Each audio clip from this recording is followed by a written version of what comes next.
Allah berbicara, sifat Allah bisa berbicara sejak azali. Tapi kapan Allah berbicaranya? Ya, tergantung kehendak Allah. Allah kapan bicara dengan Musa? Wa ma tilka biyaminika ya Musa. Apa yang ada di tanganmu wahai Musa? Nabi Musa menjawab, qala hiya asaya. Ini adalah tongkatku. Kapan Allah bicara dengan Musa begitu? Apakah di zaman azali? Ya kalau zaman azali Allah bicara sama Musa enggak ada, ya berarti gimana nih Allah? Apakah Allah ngelindur berbicara tidak ada objeknya? Wahai Musa, ya Musanya enggak ada gimana? Jadi sangat logis, kita sangat mudah memahami bahwasanya sifatnya azali, tapi kapan berbicara terserah Allah Subhanahu wa taala. Assalamualaikum warahmatullahi wabarakatuh. Alhamdulillah wassalatu wassalamu ala Rasulillah. Allahumma sholli ala Muhammad wa ala ali Muhammad. Teman-teman yang dirahmati Allah Subhanahu wa taala, sifat Allah seperti berbicara, cinta, marah, ridho, mendengar dan melihat bersifat azali namun terjadi sesuai kehendaknya dan sebab tertentu. Misalnya Allah berbicara kepada Nabi Musa dalam konteks khusus. Pandangan Ahlus Sunnah wal Jamaah menegaskan bahwa sifat-sifat ini sesuai dengan Al-Quran dan Sunnah, menolak konsep ketuhanan statis yang dipengaruhi filsafat Yunani. Allah Maha Hidup dan aktif, bertindak dengan hikmah tanpa perlu ditakwil. Kita dengarkan penjelasan Ustadz Firanda Andirja Hafizahullah. Simak sampai selesai. فَبِأَيِّ آلَاءِ رَبِّكُمَا تُكَذِّبَانِ. Allah berbicara, sifat Allah bisa berbicara sejak azali. Tapi kapan Allah berbicaranya? Ya, tergantung kehendak Allah. Allah kapan bicara dengan Musa? Wa ma tilka biyaminika ya Musa. Apa yang ada di tanganmu wahai Musa? Nabi Musa menjawab, qala hiya asaya. Ini adalah tongkatku. Kapan Allah bicara dengan Musa begitu? Apakah di zaman azali? Ya kalau zaman azali Allah bicara sama Musa enggak ada, ya berarti gimana nih Allah? Apakah Allah ngelindur berbicara tidak ada objeknya? Wahai Musa, ya Musanya enggak ada gimana? Jadi sangat logis, kita sangat mudah memahami bahwasanya sifatnya azali, tapi kapan berbicara terserah Allah Subhanahu wa taala. Sama, kita kiaskanlah dengan yang ini semuanya. Contoh mencintai. Allah mampu untuk mencintai, tapi ada sebabnya kenapa Allah mencintai. Bukan Allah mencintai Khalid bin Walid sejak zaman azali, ketika Khalid bin Walid sedang membunuhi kaum muslimin dalam perang Uhud, Allah sudah mencintai sejak zaman azali. Ini enggak logis. Karena Allah mengkaitkan masalah cinta dengan sebab. Kata Allah dalam ayat surat Al-Imran, "In kuntum tuhibbunallah fattabi'uni yuhibbukumullah." Kalau kalian cinta kepada Allah, ikutilah aku. Syaratnya, yuhibbukumullah, niscaya Allah akan mencintai kalian. Berarti kecintaan tersebut baru muncul kalau ada syarat terpenuhi. Berarti ini baru. Ini namanya sifat ikhtiyariyah. Muncul sesuai dengan sebab. Ya. Kemudian contoh seperti hadis qudsi, kata Allah Subhanahu wa taala, "Wala yazalu 'abdi yataqarrabu ilayya bin nawafil hatta uhibbahu." Senantiasa hambaku mendekatkan dirinya kepadaku dengan perkara-perkara yang sunnah hingga aku mencintainya. Baik, kapan Allah mencintai hamba ini? Apakah sejak azali? Jawabannya tidak. Tidak logis, tapi Allah mencintai dia kapan? Ketika dia mendekatkan diri dengan perkara-perkara sunnah, baru Allah mencintainya. Berarti mencintai ini perkara yang berkaitan dengan sebab, ada akibat. Ketika sang hamba mendekatkan diri kepada Allah dengan perkara sunnah, maka Allah mencintainya. Contoh masalah marah. Kalau orang melakukan maksiat, baru Allah marah. Man yaqtul mu'minan muta'ammidan fajaza'uhu jahannam wa ghadiballahu alaihi wa la'anah. Barang siapa membunuh seorang mukmin, wa may yaqtul, ada sebab, ada syarat, wa may yaqtul mu'minan muta'ammidan. Barang siapa yang membunuh seorang mukmin dengan sengaja, maka balasannya adalah neraka jahanam. Wa ghadiballahu, maka dan Allah murka kepadanya. Kapan Allah murka? Ketika dia membunuh. Bukan Allah murka dia kepada sejak zaman azali. Allah sebutkan ada sebab baru. Kalau Asy'ariyah enggak bisa, mereka bilang sejak azali. Gimana nih? Kullabiyah, ini saya lupa tadi di antara juga kullabiyah ya. Ini Asy'ariyah juga kullabiyah ya. Kullabiyah juga menetapkan sifat-sifat sifat-sifat dzatiyah. Tapi kita lanjutkan. Marah juga ada sebabnya. Jadi sifat ikhtiyariyah. Kapan Allah marah? Allah tidak marah sejak zaman azali, enggak. Tapi Allah marah ada sebabnya. Seperti orang membunuh orang mukmin yang Allah murka kepadanya. Contoh dalam hadis yang masyhur, dalam hadis syafaat, dalam Sahih Bukhari dan yang lainnya. Ketika orang-orang datang kepada Nabi Adam, minta syafaat. Apa kata Nabi Adam alaihissalam? Inna Rabbi qad ghadiba al-yawma ghadaban lam yaghdab qablahu mithlahu wala ba'dahu. Sungguhnya Rabbku pada hari ini sedang marah. Yang tidak pernah Allah marah sebelumnya seperti itu, dan Allah tidak pernah marah sesudahnya seperti itu. Berarti ini marah yang baru, marah model baru. Bukan berarti Allah sifat Allah tidak bisa marah, tapi Allah marahnya tatkala ada sebabnya. Ini namanya sifat ikhtiyariyah. Jelas sekali. Rabbku marah dengan kemarahan yang tidak pernah sebelumnya seperti ini dan tidak pernah sudahnya seperti ini. Nah, orang-orang ini bingung menghadapi ini. Gimana nas-nas seperti ini? Nas-nas seperti ini. Baik, kita lanjutkan. Maksudnya ridho, rahmat. Ya, rahmat. Kata Nabi SAW misalnya, ya, irhamu man fil ard, yarhamkum man fis sama. Rahmatilah orang di bumi, Allah akan yang di langit akan merahmati kalian. Kapan? Ada sebab akibat, ada syarat, ada jaza. Syaratnya kalau kau ingin dirahmati oleh Allah, maka rahmatilah orang-orang sesamamu, ya. Kemudian juga seperti sabda Nabi SAW, wasyat rahimtaha rahimakallah. Kambing yang ingin kau sembelih, kalau kau sayang kepada kambing tersebut dengan penuh rahmat, Allah akan merahmatimu. Contoh juga Nabi SAW mengatakan, rahimallah man shalla qabla al-asri arba'an. Allah merahmati orang yang salat asar sebelum asar 4 rakaat. Yang kalau ingin dirahmati Allah, salat 4 rakaat sebelum asar. Jadi ada sebabnya. Ini namanya sifat ikhtiyariyah. Kapan Allah berkehendak, Allah lakukan, kalau enggak. Ada sebabnya Allah kerjakan. Contoh seperti ridha. Ridha juga Allah mengatakan, laqad radhiyallahu 'anil mu'minin idh yubayyi'unaka tahta syajarah. Sungguh Allah telah ridha kepada kaum mukminin kapan? Idh, tatkala mereka membaiat engkau di bawah pohon ridwan. Bukan sejak azali, tapi Allah mengatakan idh. Allah ridha kepada mereka tatkala. Ridha jelas kita paham makna ridha, ya. Apalagi berbicara. Berbicara juga demikian. Allah berbicara tadi sudah kita jelaskan kepada Nabi Musa pada waktunya. Bukan Allah bicara dengan Nabi Musa sejak zaman azali. Taib, melihat juga sama, melihat, ya.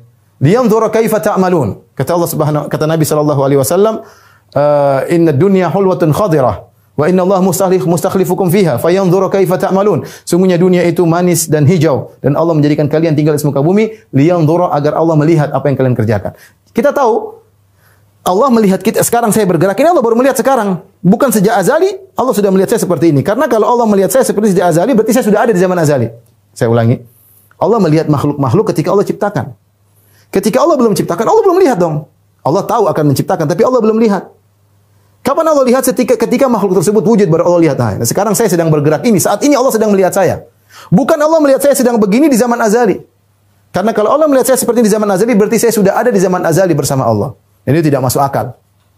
Nah, mereka tidak bisa terima ini. Kata mereka, wah nggak bisa. Berarti penglihatan Allah bergantung dengan ada perubahan-perubahan, gerakan-gerakan. Nanti mereka akhirnya takwil melihat dengan mengilmui. Sama mendengar. Mendengar juga Allah mendengar kalau ada suaranya. Kalau nggak ada gimana mendengar? Apa yang mau didengarkan? Enggak ada makhluk yang diciptakan. Allah berfirman, laqad sami'a Allahu qaulal lati tujadiluka fi zawjiha. Sungguh Allah telah mendengar perkataan sang wanita ketika mengeluhkan suaminya kepada engkau wahai Muhammad. Kapan Allah mendengar? Ketika wanita itu berbicara, baru Allah sudah mendengar. Bahkan ketika mereka berbicara antara wanita tersebut dengan Nabi, kata Allah, wallahu yasma'u tahawurakuma. Allah sedang mendengar kalian berdua berbicara. Taib, apakah Allah mendengar di zaman azali? Jawabannya tidak. Ini pendengaran baru. Allah Maha mendengar sejak zaman azali, tapi mendengar suara ini baru. Ini sekarang saya lagi ngomong, ini bukan Allah tidak mendengar suara saya sejak zaman azali, tapi sekarang Allah sedang mendengar saya berbicara. Sama Allah melihat, Allah sedang melihat saya mungkin lagi sholat, seperti Allah melihat Nabi Muhammad SAW, kata Allah, alladzi yaraka hina taqum, yang melihat engkau ketika kau sedang berdiri untuk sholat. Bukan Allah sudah melihat Nabi sejak zaman azali, enggak. Ini namanya sifat ikhtiyariyah dan seterusnya. Ya, ini berkaitan dengan kehendak Allah Subhanahu wa taala. Nah, sifat-sifat inilah yang mereka tidak bisa tetapkan, baik Jahmiyah, Mu'tazilah maupun Kullabiyah, Asy'ariyah, semuanya tidak bisa menetapkan sifat-sifat yang berkaitan dengan ikhtiyariyah. Akhirnya mereka bingung menghadapi sifat-sifat ini. Contoh, bagaimana mereka menghadapi sifat berbicara? Sementara kata mereka Allah tidak boleh mengalami perubahan. Kenapa mereka tolak sifat ikhtiyariyah? Kata mereka Allah sudah sempurna, tidak boleh mengalami perubahan, harus statis. Dan ini saya sudah sebutkan, ini syubhatnya Aristoteles dan Plato dan Platonis ya. Atau Platonis ya, Aflutin kalau bahasa Arabnya. Kalau Plato Aflatun, kalau ini Aflutin. Intinya ini 3 orang ini menyatakan Allah harus statis. Ini murni pemikiran dari falasifah Yunani. Murni. Ya, mereka mengatakan Tuhan harus statis. Kita bilang sebaliknya, Tuhan itu bukan yang statis, itu ciri makhluk mati, benda mati statis. Apa bedanya antara benda hidup dengan benda mati? Kalau benda hidup dia fa'al, dia bergerak, dia aktif. Adapun yang statis itu berarti mati. Ya, makanya dikatakan oleh Imam Al-Bukhari dalam Khalqul Af'al dia mengatakan, Nu'aim bin Hamad mengatakan, Al-Arab la ta'riful al-hayy minal mayyit illa bil fi'l. Orang Arab dahulu tidak membedakan antara yang hidup dengan yang mati kecuali dengan aktivitas. Ya. Makanya Allah sifatnya fa'al, Maha melakukan apa yang Dia kehendaki, fa'alu lima yurid. Inna rabbaka fa'alu lima yurid. Allah ulangi dalam beberapa ayat, Allah Maha melakukan, Allah Maha berbuat. Ini kata mereka enggak, Allah statis. Tidak boleh berbuat sama sekali. Ini semua zaman azali. Taib. Kita bilang bagaimana Anda menghadapi Allah berbicara dengan Nabi Musa? Mereka bingung karena itu bolak-balik. Contoh. Dan kita lihat dan terlalu banyak dalam hadis bagaimana pembicaraan Allah itu baru. Contoh, seperti ketika suatu hari Nabi SAW salat kemudian bekas hujan. Kemudian Rasulullah SAW berkata, "Apa kalian tahu apa perkataan Rabb kalian?" Kata para sahabat, "Kami tidak tahu ya Rasulullah." Kata Rasulullah SAW, "Qala Allah berkata, asbaha min ibadi mu'minun bi kafirun bi." Ya. Bahwasanya ada di antara hambaku yang beriman kepadaku dan ada yang kafir kepadaku. Adapun yang beriman siapa? Alladzi qala, yang berkata mutirna bi fadlillahi wa rahmatihi. Kita diberi hujan karena rahmat Allah dan karunia-Nya. Fadzalika mu'minun bi. Itulah orang beriman kepadaku, kafirun bil kawakib. Kufur kepada bintang. Adapun amma man qala, adapun yang berkata mutirna bi nau'i kadza, kami dapat hujan gara-gara bintang ini, fadzaka kafirun bi, itu yang kafir kepadaku. Tapi ini Nabi ketika habis hujan salat Nabi bilang, tahukah apa yang Allah ucapkan? Apakah ini ucapan sejak azali atau sekarang? Sekarang. Karena Allah mengomentari setelah hujan, ternyata ada orang ngomong begini, ada ngomong begini, baru Allah komentari. Komentar tersebut bukan sejak zaman azali. Tidak usah gampangnya kita salatlah. Kata dalam hadis qudsi, ya hadis Sahih Muslim, hadis Abu Hurairah, Rasulullah SAW berkata, Allah berfirman, qasamtu salat baini wa baina abdi nisfain. Kata Allah, aku bagi surat Al-Fatihah setengah buatku, setengah buat Allah. Setengah buatku, setengah buat hambaku. Wali abdi masa'al, dan bagi hambaku apa yang dia minta. Fa idza qala abdi, kalau hambaku baca Al-Fatihah berkata alhamdulillahirabbil alamin, qala Allah berkata hamidani abdi. Bayangkan ini maksudnya gayung bersambut ya. Bukan Allah berbicara zaman azali. Kata Allah, jika hambaku berkata alhamdulillahirabbil alamin, kata Allah hamadini abdi, hambaku telah memujiku. Wa idza qala, jika hambaku, jika itu nanti. Ar-Rahmanir Rahim, Allah hambaku berkata Rahmanir Rahim, kata Allah asna alayya abdi, hambaku menyanjungku. Wa idza qala, jika hambaku berkata ya Maliki yaumiddin, Allah berkata majjadani abdi, hambaku telah mengagungkan aku. Wa idza qala iyyaka na'budu wa iyyaka nasta'in, jika hambaku berkata, aku mengatakan, Allah berkata, hadza baini wa baina abdi wali abdi masal, ini antara aku dan hambaku dan bagi hambaku apa yang diinginkan. Wa idza qala, jika hambaku berkata, ihdinas siratal mustaqim, siratal ladzina an'amta 'alaihim ghairil maghdubi 'alaihim waladdallin, amin. Qala Allah, wali abdi masal, bagi hambaku apa yang hambaku minta. Jadi sama seperti Nabi Musa ketika ngomong sama Allah, wa ma tilka, apa di tangan kananmu wahai Musa? Musa menjawab, ini tongkatku. Terus jadi dialog antara Allah dengan Nabi Musa. Bukan Allah bicara di zaman azali. Sama ketika kita bangkit dari rukuk, sami Allahu liman hamida. Apa artinya sami Allahu liman hamida? Allah mendengar orang yang memujinya, maka kita memuji. Rabbana walakal hamdu. Maka Nabi berkata, yasma'ullah, Allah mendengar kalian. Allah mendengar kalian tatkala kita mengucapkan, sedang mendengar kalian ketika kalian memuji Allah Subhanahu wa taala. Jadi pembicaraan Allah sangat banyak. Allah bicara Nabi Musa, Allah bicara Nabi Ibrahim. Itu semua mereka bingung karena itu suatu yang baru. Akhirnya apa kata mereka? Namanya berbicara itu kalam nafsi. Berbicara itu kalam nafsi, yaitu bahasa jiwa. Bahasa jiwa tanpa suara, tanpa huruf. Makna cuma satu, tidak boleh makna satu, tidak boleh berbilang. Dan ini sangat-sangat sulit untuk bisa dipahami. Sehingga akhirnya kesimpulannya, ini sudah saya bahas, kesimpulannya Al-Quran yang kita baca ini bukan firman Allah. Itu hanya ungkapan dari firman Allah. Firman Allah itu sejak azali tidak berubah. Dalam jiwanya. Taib, kita bilang, terus yang didengar Nabi Musa apa? Ibarat atau apa? Kalau mereka bilang ibarat, seperti perkataan Mu'tazilah. Mu'tazilah mengatakan itu suara yang Allah ciptakan. Kata mereka tanpa suara. Karena kalau dengan suara berarti suatu yang baru. Sifat makhluk, tajsim, mujassim. Mereka bilang demikian. Taib, Nabi Musa ngomong yang didengar apa? Bukan firman Allah. Yang dia dengar itu ibarat dari firman Allah atau gimana? Atau sehingga mereka khilaf dalam kitab Jauharut Tauhid ya. Dia mengatakan bahwasanya adapun ketika Musa bertemu dengan Allah maka disingkapkanlah hijab. Fayasma, maka Musa mendengar tanpa suara. Aneh. Mendengar tanpa suara itu apa yang mau didengar? Namanya manusia mendengar ya pasti dengan suara. Ya. Allah mengatakan fastami' lima yuha, dengarkanlah apa yang diwahyukan kepadamu wahyu Allah. Allah suruh dengar, kata mereka tidak ada yang didengar.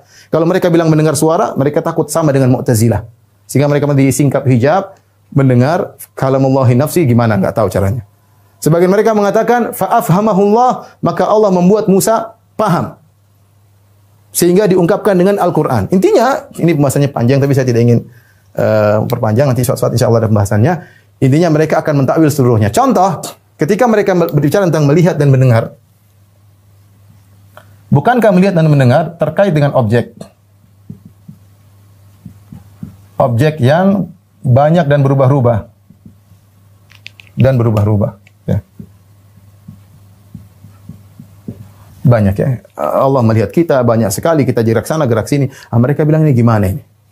Padahal Allah tidak harusnya statis, tidak boleh ilmunya berubah, tidak boleh mendengarnya berubah, tidak boleh melihatnya berubah. Akhirnya mereka bilang, maksudnya ini mendengar dan melihat adalah maksudnya mengilmui. Mendengar maksudnya mengilmui sesuatu yang suara, melihat artinya mengilmui sesuatu yang terlihat. Ya mereka takwil, kemudian ilmu ini adalah intinya semuanya ditakwil sama seperti rahmat mereka takwil dengan iradah, ridha mereka takwil dengan iradah. Dan pembahasan ini tentu akan panjang lebar, cuma saya tidak akan panjang lebar. Insyaallah ada saatnya kita bahas tentang bagaimana takwil-takwil mereka. Cuma yang saya sampaikan, jika mereka ini adalah kelaziman, jika mereka menolak bahwasanya Allah bisa berbuat, Allah statis sejak zaman azali, timbul pertanyaan, bagaimana cara Allah menciptakan makhluk? Ini yang selalu dikejar oleh falasifah mengejar mereka. Ya. Bagaimana cara Allah menciptakan makhluk kalau tidak ada sesuatu yang baru pada zat Allah? Kalau Allah sudah sempurna sejak azali tanpa sesuatu, seharusnya tidak perlu ada sesuatu yang lain selain Allah. Ya. Seharusnya tidaklah Allah muncul makhluk kecuali ada sesuatu yang buat Allah akhirnya menciptakan. Kalau ternyata Allah statis, seharusnya ya statis tersebut terus tidak usah berubah tanpa ada makhluk. Tapi dulu Allah sendirian, tiba-tiba Allah ingin menciptakan dan Allah menciptakan alam semesta, berarti ada sesuatu yang berubah pada zat Allah sehingga Allah kemudian yaitu ada suatu perbuatan yang Allah lakukan sehingga akhirnya Allah menciptakan. Jika tidak demikian tidak mungkin terjadi penciptaan.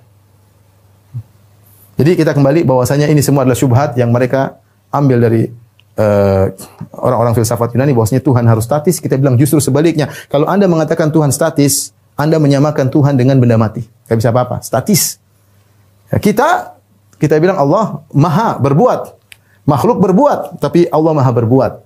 Dan kita sesuai dengan dalil begitu banyak. Apakah semua dalil seperti ini mau kita tolak, mau kita takwil? Sebanyak ini masing-masing dalilnya banyak. Mencintai dalilnya banyak, marah dalilnya banyak, rahmat dalilnya pirang-pirang, ridho dalilnya banyak, berbicara lagi lebih banyak dalilnya. Ini mau semua kita takwil. Gara-gara kita mengikuti Aristoteles dan Plato dan Platonis ya? Tentu jawabannya tidak. Di antara juga misalnya mereka terpengaruh, mereka mengatakan Allah Subhanahu wa taala kalau berbuat tanpa tujuan, kata mereka. Kenapa? Karena kalau Allah berbuat dengan tujuan, berarti Allah sebelumnya belum sempurna. Dia baru sempurna kalau mencapai tujuan tersebut. Bayangkan, gara-gara statis ini. Sehingga Allah itu kalau berbuat tanpa tujuan. Kita bilang, justru kalau Anda mengatakan Allah berbuat tanpa tujuan, Anda telah menyamakan Allah dengan orang lagi linglung, atau orang gila, atau orang lagi tidak paham apa yang dia lakukan, sehingga berbuat tanpa tujuan. Justru kita memuji Allah, Allah Al-Hakim, yang melakukan sesuai dengan kebijakan. Dan ini akidah yang dimiliki oleh masyarakat umum. Saya bilang, masyarakat umum kalau dengar Allah mencintai, mereka paham. Kalau mendengar mereka Allah rahmat, mereka paham. Allah sayang, selesai. Kalau mereka sayang nggak boleh, sayang harus ditafsirkan dengan iradah dan macam-macam. Adapun masyarakat umum paham. Allah maha tinggi, mereka paham. Mereka berdoa ke atas. Mereka Allah sayang sama kamu.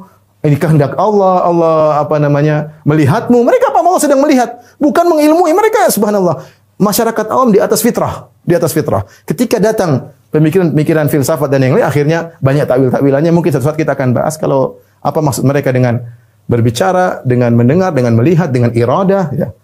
Tapi waktunya mungkin tidak pas. Tapi insya Allah kita akan bahas lain kali. Wallahu a'lam bishawab.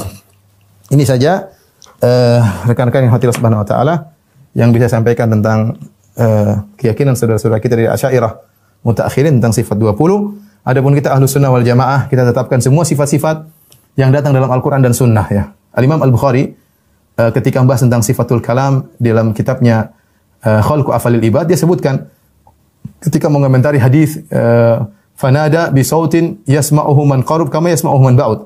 Maka ada suara di hari kiamat, yaitu Allah berbicara dengan suatu suara yang baik yang jauh maupun yang dekat dengarnya sama. Imam Bukhari mengomentari sifat suara ini. Kata dia, Allah berbicara dengan suara Allah dan suara Allah tidak sama dengan suara makhluk. Jangan samakan Allah dengan makhluk. Allah, tapi dia tetapkan Allah berbicara dengan suara. Ya. Ini akidah Ahlussunnah wal Jamaah. Alhamdulillah seluruh sifat kita tetapkan. Dan kita lihat, nama-nama Allah banyak. Setiap nama Allah mengandung sifat. Kita tidak membatasi pada 7 sifat. Kemudian sisanya mau kita takwil, menuju salah satu dari sifat 7 ini atau kita tafwid. Sementara nama-nama Allah banyak. Ya, kalau kita kumpulkan dari Al-Quran Sunnah lebih daripada 100 puluhan ya, 120, 100 berapa banyak sekali dikumpulkan oleh para ulama dan masing-masing nama mengandung sifat ya. Yang sifat tersebut banyak yang merupakan sifat ikhtiyariyah. Teman-teman yang dirahmati Allah Subhanahu wa taala, Masya Allah. Ustadz Firanda Andirja Hafizahullah menjelaskan bahwa Allah memiliki sifat berbicara sejak azali. Namun kapan Allah berbicara tergantung kehendaknya. Contohnya adalah ketika Allah berbicara kepada Nabi Musa. Allah tidak berbicara dengan Musa sejak zaman azali karena dialog tersebut terjadi dalam konteks tertentu. Hal ini menunjukkan bahwa sifat berbicara Allah termasuk sifat ikhtiyariyah, yaitu sifat yang bergantung pada kehendak dan sebab. Demikian pula dengan sifat cinta, marah, ridho, rahmat, mendengar, dan melihat. Semua sifat ini azali tetapi manifestasinya terjadi sesuai sebab atau konteks tertentu. Misalnya, Allah mencintai seorang hamba ketika hamba tersebut melakukan amalan-amalan yang mendekatkan diri kepadanya.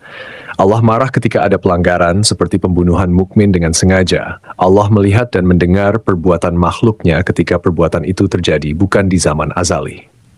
Pemahaman ini menolak pandangan kelompok tertentu seperti Jahmiyah, Mu'tazilah, dan Asy'ariyah yang menyatakan bahwa sifat-sifat Allah harus statis dan tidak berubah. Mereka menganggap bahwa perubahan sifat menunjukkan kekurangan. Namun, pandangan tersebut dipengaruhi oleh filsafat Yunani seperti Aristoteles dan Plato yang menekankan konsep ketuhanan yang statis. Sebaliknya, dalam akidah Ahlus Sunnah wal Jamaah Allah digambarkan sebagai maha hidup dan maha aktif. Allah melakukan segala sesuatu sesuai kehendaknya dan berdasarkan hikmah. Oleh karena itu, sifat-sifat ikhtiyariyah Allah diterima apa adanya sebagaimana yang disebutkan dalam Al-Quran dan Sunnah. Pendekatan ini sesuai dengan fitrah manusia dan lebih mudah dipahami tanpa perlu takwil atau reinterpretasi. Demikian video yang kita dapat bagikan kali ini, semoga bisa memberikan pencerahan bagi kita semua. Mohon maaf jika ada kekurangan. Barakallahu fikum. Assalamualaikum warahmatullahi wabarakatuh.